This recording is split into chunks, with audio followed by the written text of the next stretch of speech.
and sent him sprawling against the wall. Galder winked at him and raised his arms again.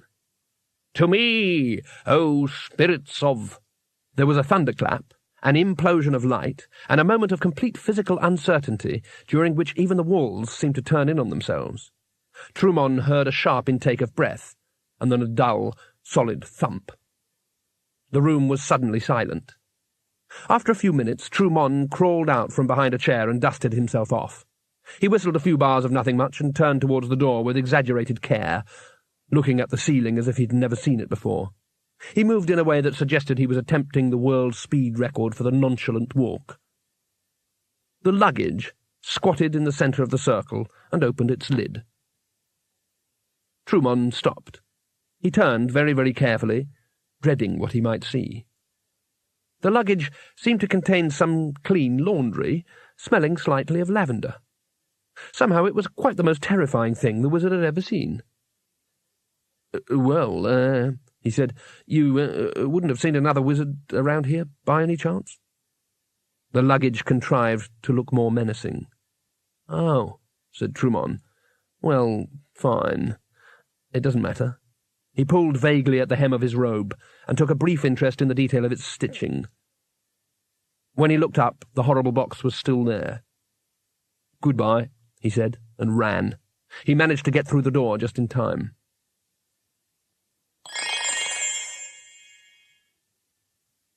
"Rincewind?" Rincewind opened his eyes. Not that it helped much. It just meant that instead of seeing nothing but blackness, he saw nothing but whiteness, which surprisingly was worse. "Are you all right?" "No." "Ah." Rincewind sat up. He appeared to be on a rock speckled with snow, but it didn't seem to be everything a rock ought to be. For example, it shouldn't be moving. Snow blew around him. Twoflower was a few feet away, a look of genuine concern on his face. Rincewind groaned. His bones were very angry at the treatment they had recently received, and were queuing up to complain. "What now?" he said. "You know when we were flying and I was worried we might hit something in the storm and you said the only thing we could possibly hit at this height was a cloud stuffed with rocks?" "Well?" "How did you know?" Rincewind looked around, but for all the variety and interest in the scene around him, they might as well have been in the inside of a ping-pong ball. The rock underneath was, well, rocking. He ran his hands over it, and felt the scoring of chisels. When he put an ear to the cold wet stone, he fancied he could hear a dull, slow thumping, like a heartbeat. He crawled forward until he came to an edge, and peered very cautiously over it.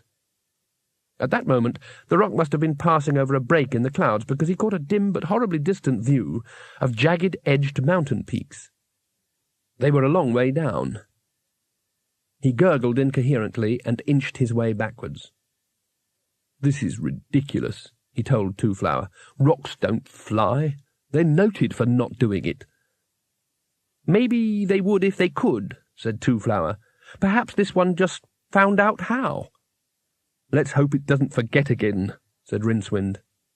He huddled up in his soaking robe and looked glumly at the cloud around him. He supposed there were some people somewhere who had some control over their lives. They got up in the mornings and went to bed at night in the reasonable certainty of not falling over the edge of the world, or being attacked by lunatics, or waking up on a rock with ideas above its station. He dimly remembered leading a life like that once. Rincewind sniffed. The rock smelt of frying. The smell seemed to be coming up from a head, and appealed straight to his stomach. "Can you smell anything?" he said.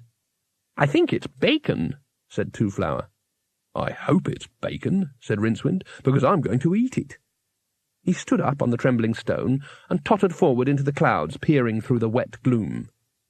At the front or leading edge of the rock, a small druid was sitting cross-legged in front of a small fire.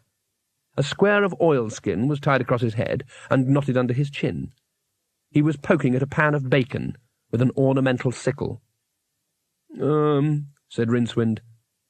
The druid looked up and dropped the pan into the fire. He leapt to his feet and gripped the sickle aggressively, or at least as aggressively as anyone can look in a long, wet, white nightshirt and a dripping headscarf. "I warn you, I shall deal harshly with hijackers," he said,